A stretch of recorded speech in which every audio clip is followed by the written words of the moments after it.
Hello everybody, welcome back to our channel. आज हम पढ़ेंगे क्लास 6 की बुक का chapter number 9, living organism characteristic and habitats. तो इस चैप्टर में हमने फर्स्ट पार्ट में कवर करा था टेरेस्ट्रियल हैबिटेट्स तक। हमने सारे टेरेस्ट्रियल हैबिटेट्स पढ़ लिए थे और उसके बाद हमारी बची थी एक्वेटिक हैबिटेट्स। तो अब हम उस पार्ट को शुरू करते हैं। तो हमने यहाँ तक आपने याद होगा हैबिटेट एंड एडेप्टेशन पढ़ा था। एक क्विक रिवीजन ले लेते हैं। देखिए, हैबिटेट क्या होती है? किसी भी एरिया का सराउंडिंग जहाँ पर कोई भी एनिमल रहता हो उसको हम कहते हैं habitat. And what is adaptation? एक स्पेशल फीचर जो किसी भी पर्टिकुलर एनिमल को इनेबल करता है, उसकी हेल्प करता है कि वो एक पर्टिकुलर हैबिटेट में रह सके। अब हमने, जैसा कि अब मैंने पहले भी बोला, कि हमने पढ़ लिया था टेरेस्ट्रियल हैबिटेट्स तक। अब हमारी बची थी एक्वेटिक हैबिटेट्स। तो इसमें हमारे पास है पहला, ocean. We already discuss how fish are adapted to live in the sea. जैसे हमने पहले भी पढ़ा था पार्ट 1 में कि जो फिश है वो कैसे अडेप्टेड है, वो कैसे रहती थी फिश ओशंस में। तो याद हो अगर आपको, तो हमने पढ़ा था कि जो फिश है उसके पास फिन्स होते हैं, टेल्स होती है जो कि उसको डायरेक्शन दिखाती है, उसको बैलेंस करती है। सेकंड थिंग, उसके पास एक स्ट्रीमलाइन बॉडी होती है जो उसको हेल्प करती है कि वो पानी में तैर सके। थर्ड थिंग इज, क्या होता है कि उसके पास गिल्स होते हैं ताकि वह वाटर में ब्रीथ कर सके। तो ऐसे ही हम देखो, अब जो हमने फिश के बारे में पढ़ा था, बट उसके अलावा ओशंस में और भी तो एनिमल होते हैं, जैसे स्क्विड्स हो गए, ऑक्टोपस हो गए, जिनके पास क्या है, स्ट्रीमलाइन स्ट्रक्चर नहीं है, स्ट्रीमलाइन शेप नहीं है। तो वो कैसे करते होंगे? तो इनका क्या होता है, ये लोग एकदम डीपर पार्ट में रहते हैं ओशन के, मतलब नीचे की साइड रहते हैं।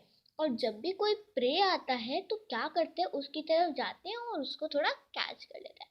हालांकि ये जो एनिमल्स है वो स्ट्रीमलाइन नहीं होती, पर जब इनको तैरना होता है ना, तो अपनी बॉडी को स्ट्रीमलाइन बना देते हैं। देखो, मान लो, मैं आपको यहाँ पे ड्रॉ करके दिखाती हूँ, यहाँ पे थोड़ी जगह है ना। तो मान लो हमारा जो ऑक्टोपस है वो बेसिकली ऐसे हो, सॉरी, हमारा जो ऑक्टोपस है ये उसका सर हो गया एंड उसके 8 लेग्स या कुछ भी कह ले वो होते हैं। तो ये हमारा ऑक्टोपस है। ड्राइंग पे ज़्यादा देखिएगा मैं। तो देखिए, ये हमारा ऑक्टोपस है। अब ये अक्सर ऐसा रहता है, अब इसकी स्ट्रीमलाइन बॉडी नहीं है, बट जब इसको वाटर में स्विम करना होता है तो क्या होता है यहाँ पे, तो ऑक्टोपस क्या करता है, अपने बॉडी को टर्न करता है एंड इसको स्ट्रीमलाइन शेप में बना लेता है। देखो, अब ये स्ट्रीमलाइन हो गया, एक शेप है, एक मान लो कुछ ऐसी चीज है जो फोर्स लगा रही है वाटर में और हेल्प कर रही है आगे फॉरवर्ड मूव करने में। तो इस तरह से के ये अपनी बॉडी जो है स्ट्रीमलाइन बना देते हैं। अब इनके पास भी जो गिल्स होते हैं, बट अब सेकंड थिंग इज, अब जो और एनिमल्स होते हैं लाइक वेल्स हो गया, डॉल्फिन्स हो गया, इनके पास तो गिल्स होते ही नहीं है। तो ये कैसे ब्रीथ करती होगी? तो वो देखते हैं। देखिए, जो गिल्स होती है ना, उनके पास क्या होती है, उनके पास होती है या तो नॉस्ट्रल्स या फिर कहें ब्लो होल्स। तो ये में भी जैसे हमारे नॉस्ट्रल्स होते हैं ना, वैसे ही होते हैं।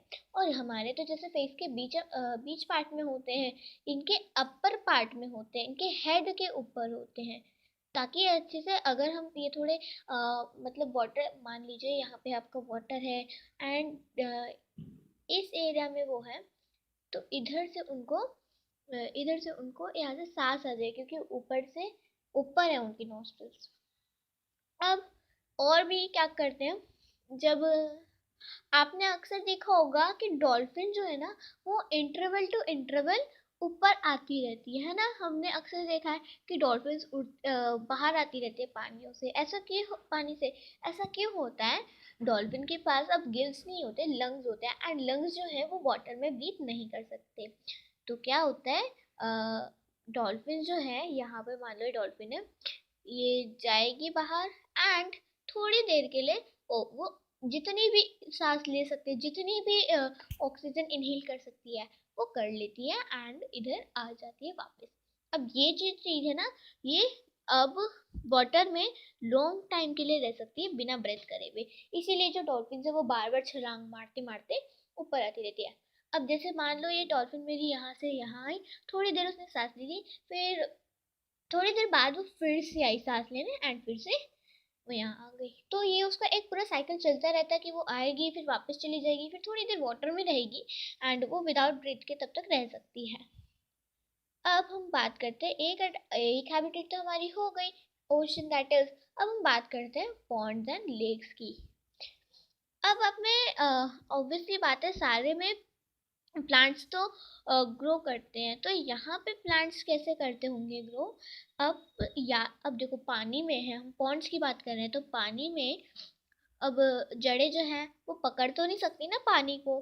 तो यहाँ पर या तो क्या होता है, प्लांट्स जो होते हैं ना वो फ्लोट कर रहे होते हैं, वो आपको आगे लिखा है बट यहाँ पे भी आपको ये लिखा है कि कुछ जो प्लांट्स होते हैं ना वो अपनी रूट्स जो सॉइल में, जो जैसे यहाँ पे आप देखो, अगर मान लो एक पॉन्ड है, ये आपका पॉन्ड है और यहाँ पे आपकी सॉइल है, तो ये डीपर पार्ट में चले गए प्लांट एंड यहाँ पे इन्होंने अपनी सॉइल पकड़ ली, फिक्स कर ली, यहाँ पे इन्होंने अपनी सॉइल फिक्स कर ली। तो कुछ प्लांट्स ऐसे होते हैं और दूसरे प्लांट्स जो होते हैं वो क्या होते हैं, वो हमने जैसे पढ़ा है कि प्लांट्स रूट जो है वो सॉइल में ग्रो करती है, पर कुछ प्लांट यहाँ पे कुछ ऐसे होते हैं जो स्टेम वगैरह होती हैं वो तैरती रहती हैं इसमें। जैसे आपने अक्सर देखा होगा जो लोटस प्लांट होता है, वो लोटस जो होता है हमारा कमल का फूल, वो क्या करता है, तैरता रहता है ना पॉन्ड्स में। तो ऐसे ही और प्लांट्स भी होते हैं बहुत सारे, वाटर लिली भी ऐसी होता है, तो बहुत सारे होते हैं और इनकी जो लीव्स होती हैं वो कवर्ड होती हैं एक एक लेयर से, ताकि ये जो पानी में डैमेज ना हो।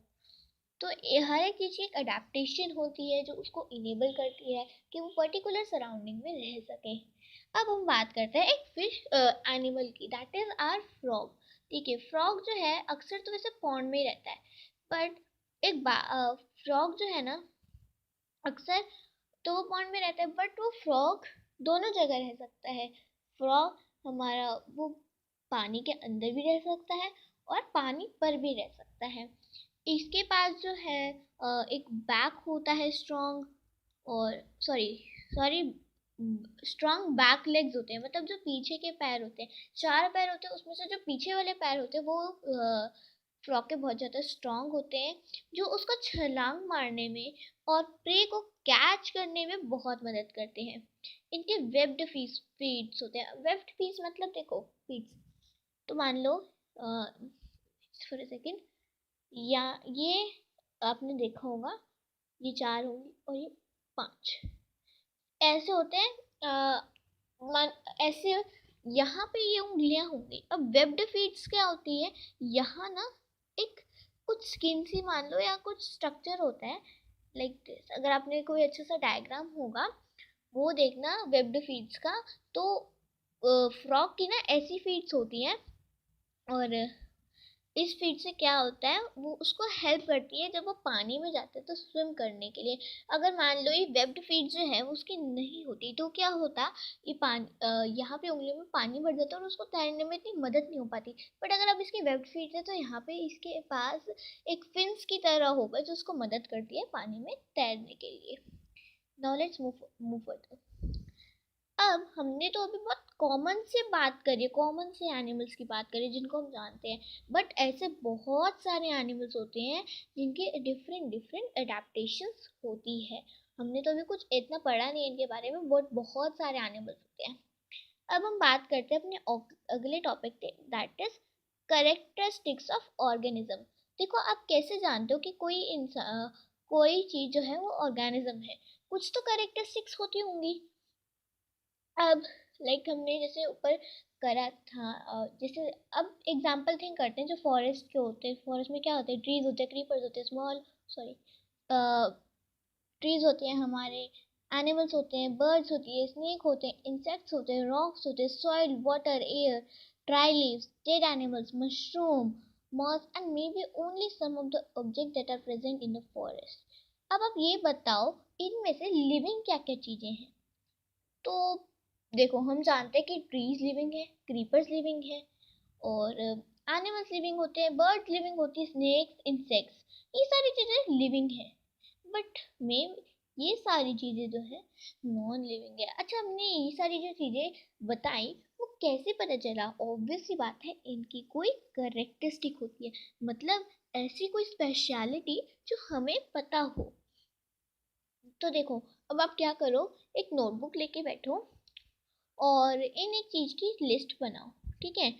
और इस पे लिखो कि क्या क्या, आप अपने आप को एग्जाम्पल लो और उसमें ये सारी चीजें लिखो कि आप में क्या क्या खास बात है जो सभी इंसानों में होती है। अब ये मत लिखने बैठ जाना कि हाँ आप डांस बहुत अच्छा करते हो, तो उस नोटबुक में आप ये भी लिख दो, उस लिस्ट में, कि हाँ एक ह्यूमन की करेक्टरिस्टिक ये होती है कि वो डांस बहुत अच्छा करता है। नहीं, मतलब ऐसी करेक्टरिस्टिक्स जो सारे लिविंग थिंग्स में कॉमन हो, लाइक वो हम आगे बढ़ते हैं। लाइक सभी लिविंग बीइंग जो है वो ब्रीथ करते हैं।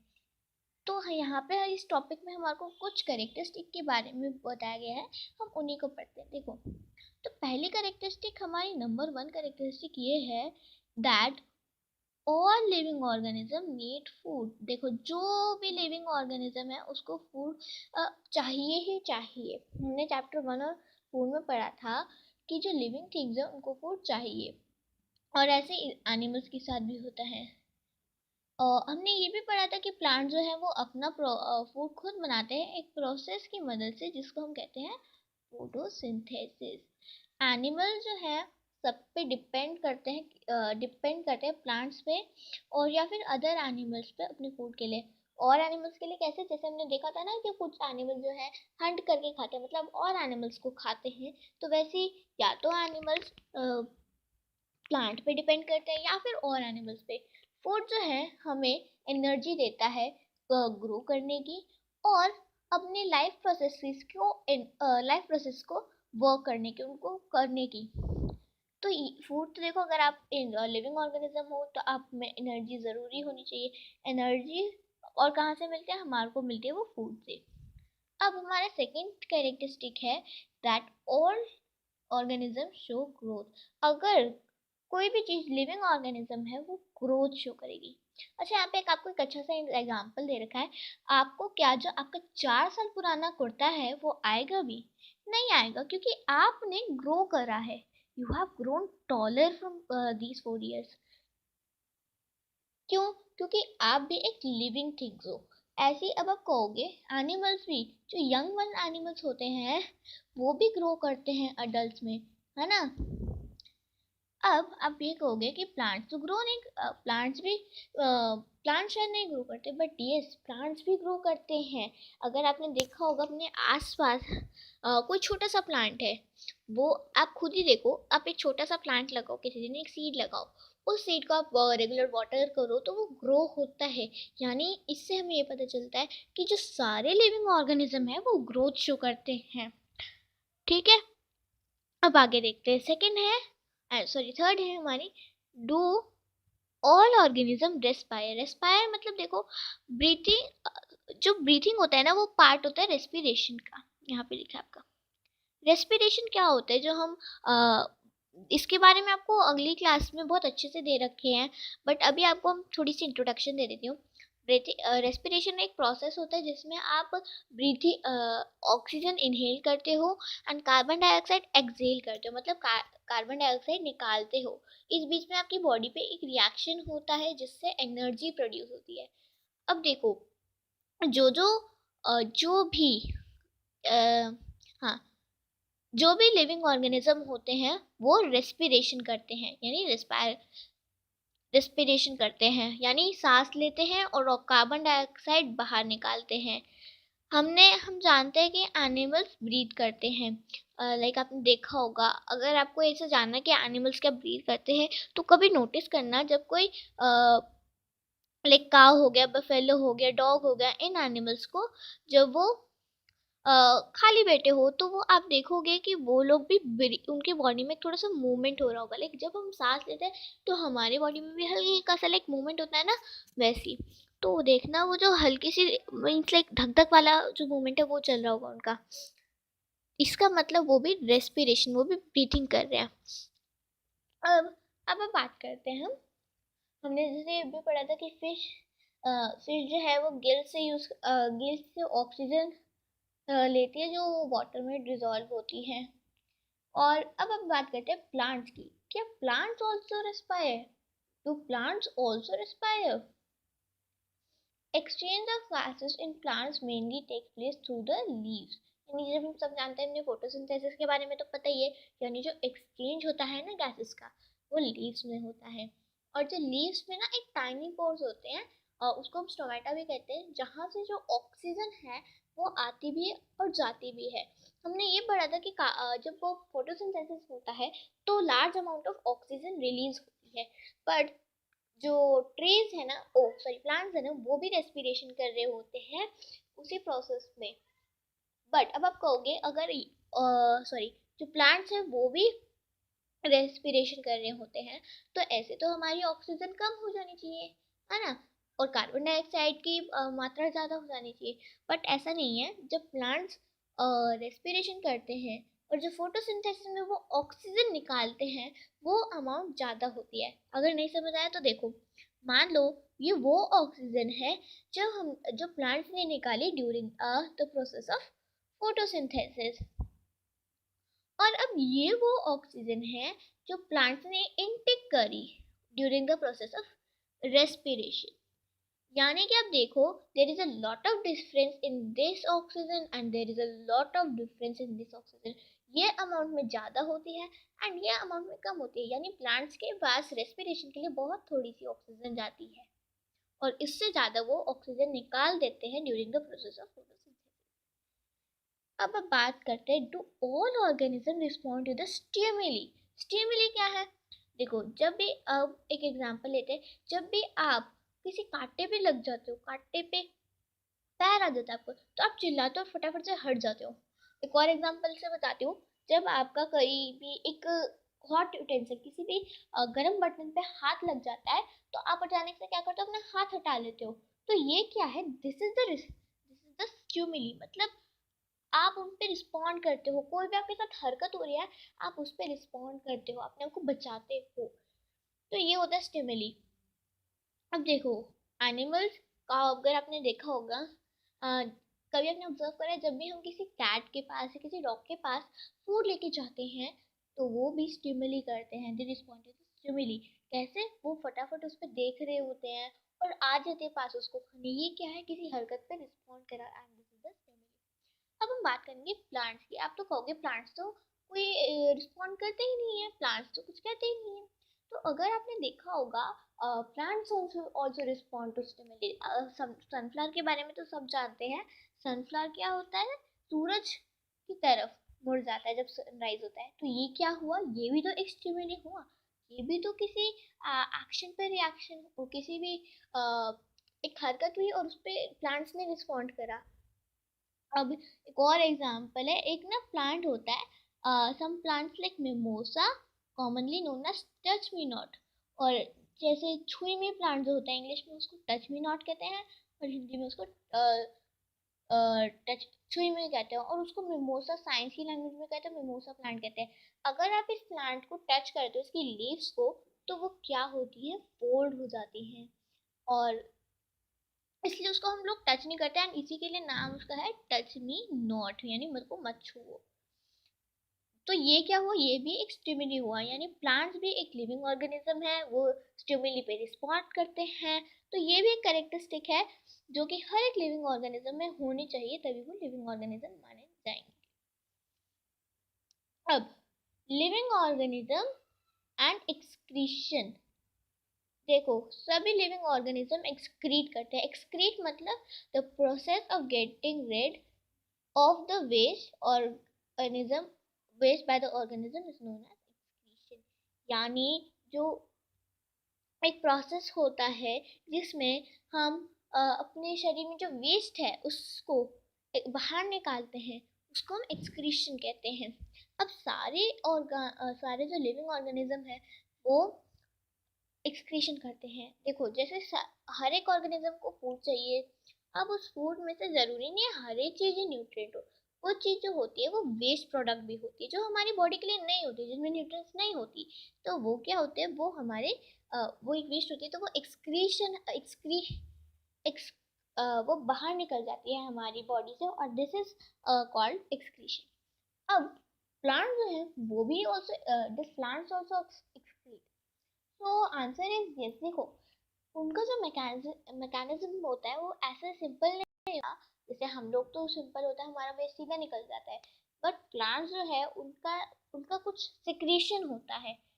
मतलब वो आप हायर क्लासेस में पढ़ोगे, बट वो वेस्ट निकालते नहीं है, बट वो अपने वेस्ट को कहीं ऐसी जगह पे स्टोर कर देते हैं अपने ही अंदर, अपनी बॉडी में, जो अ, जो उनको हार्म नहीं करे। मतलब अगर हमारा वेस्ट जो है हमारे अंदर ही रहेगा हमारी बॉडी पे, तो वो हमें हार्म कर सकता है। बट जो प्लांट्स होते हैं वो क्या करते हैं, अपना वेस्ट किसी ऐसे पार्ट में रख देते हैं जो उन्हें हार्म नहीं करता, जहाँ से उनको वेस्ट उनका हार्म नहीं करता। अब हमारा अगली कैरेक्टरिस्टिक है, do all organism reproduce there young.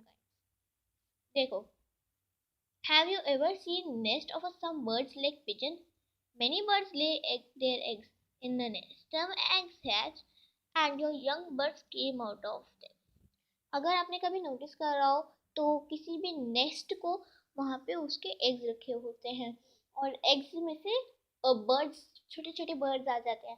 तो ये क्या तो हमारा टॉपिक ही ये to organism reproduce their own kind. मतलब एक बर्ड जो है वो अपने ही तरह दिखने वाले एक बर्ड को या फिर एक छोटे से बेबी को प्रोड्यूस करेगी, एक छोटे से बेबी को निकालेगी। अब एक ह्यूमन बींग है, ह्यूमन बींग के शरीर में से क्या होता है, एक छोटा सा बेबी ही निकलता है। अब बर्ड तो नहीं निकलती ना, मीन्स जो रिप्रोडक्शन करते हैं जो सारे ऑर्गेनिजम्स हैं वो रिप्रोडक्शन करते हैं। रिप्रोड्यूस मतलब अपने ही ओन काइंड निकालते हैं, तो जो उनकी तरह दिखते हो। डॉग डॉग का डॉग जो होता है वो वो पपीज निकालता है। जो कैट्स होती हैं वो छोटी छोटी किटन्स निकालता है। काव काफ निकालती है। तो ऐसे ही जो लिविंग ऑर्गेनिज्म है वो भी रिप्रोड्यूस करता है।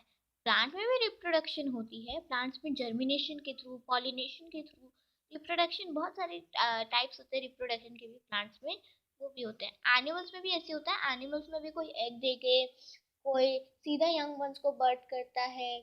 तो ऐसे होते हैं रिप्रोडक्शन प्लांट एनिमल्स में भी। अब टू ऑल ऑर्गेनिजम्स मूव, अब हमारा है लाइक हम लोग तो मूव करते हैं। हाँ, तो हमने चैप्टर 8 में भी पढ़ा था कि कैसे कैसे एनिमल मूव करते हैं और कैसे कैसे हम लोग मूव करते हैं एक प्लेस से दूसरी प्लेस में। बट प्लांट्स का क्या, वो तो मूव करते ही नहीं, क्योंकि जो प्लांट्स होती हैं उनकी रूट्स सॉइल से बंधी होती है, तो वो मूव तो कर ही नहीं सकते ना। तो ऐसा नहीं है कि उनमें मूवमेंट नहीं होता और वो एक ऑर्गेनिज्म है ही नहीं, उनमें भी मूवमेंट होता है, बाहर से नहीं, बट उनके अंदर बॉडी में मूवमेंट होता है। कैसे, उधर ना बहुत सारी सब्सटेंस जैसे वाटर हो गए, मिनरल्स हो गए, और बहुत सारे फूड जो हैं वो उनका मूवमेंट होता है। अगर क्या आपने और कोई मूवमेंट देखा है प्लांट्स में, और या फिर आपने देखा है क्लोजिंग और ओपनिंग ऑफ द फ्लावर, कैसे प्लांट खुलता है और बंद होता है। तो ये सारे मूवमेंट्स जो है प्लांट्स में होते हैं। और एक और चीज रिकॉल करो, आपने स्टिमुली वाला मूवमेंट भी तो देखा। तो जब प्लांट्स रिस्पॉन्ड करते हैं स्टिमुली को, तो वो भी तो एक मूवमेंट ही होता है। जब हमने देखो, याद करो, जब हम एक टच मी नॉट प्लांट को टच करते हैं तो वो भी मुड़ जाती है, तो ये क्या हुआ, एक मूवमेंट ही तो हुआ। सनफ्लावर जब सूरज आता है तो वो भी उसकी तरफ मूव कर जाती है, तो ये भी एक मूवमेंट ही हुआ। तो कहोगे कि हाँ बस कार और ये जो ये सारी चीजें हैं, व्हीकल्स भी तो मूव करती हैं, तो ये भी तो लिविंग हुए। बट ऐसा नहीं है, ऐसा मूवमेंट नहीं हमें। अच्छा, इनमें मूवमेंट तो होता है, बट ये अपने आप से नहीं होता, इनको किसी की जरूरत पड़ती है इनको चलाने के लिए। अब अपने आप तो बस नहीं चलती ना, अपने आप तो कार नहीं चलती, इनको कोई चाहिए होता है चलाने के लिए। एंड उसकी जगह हम देखें, मतलब जो ह्यूमन बींग्स हैं उनको अपने आप चल सकते हैं, उनको किसी की जरूरत नहीं होती चलने के लिए। तो ये सारी हमारी करेक्टरिस्टिक्स थी।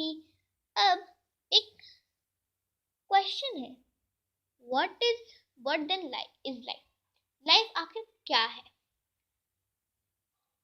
Push your hand deep inside a sack of wheat. Do you find it warm inside? There's some heat being produced inside the sack of wheat. The seeds respire and in that process give out some heat.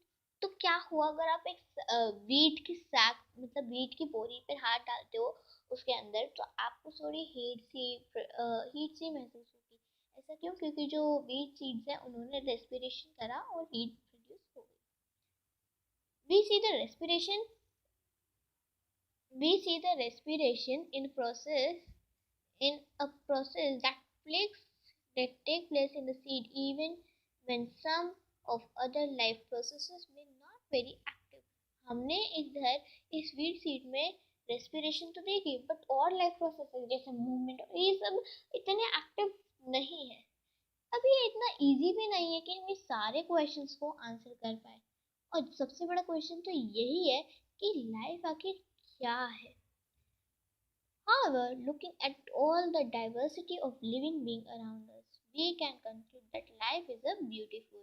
ये बहुत एक अच्छी सी line है कि देखो बहुत सारे questions हैं, बहुत सारी क्वेरीज है जो भी सॉल्व नहीं होंगी बट आगे जाके जरूर सॉल्व होगी। बट अभी तो हम सिर्फ ये कंक्लूड कर सकते हैं कि जिसको भी लाइफ मिली है वो बहुत एक खुशी है, खुशहाल है। और हमने आखिर में यही कंक्लूड करा that life is very beautiful. तो इसके बाद हम जो इसके क्वेश्चन आंसर है वो अगले पार्ट में डिस्कस करेंगे। Hope you will like my video, and if you do so hit the like button, subscribe my channel, and for the more videos hit the bell icon so that you get notified as soon as possible when I upload the video. Thanks for watching.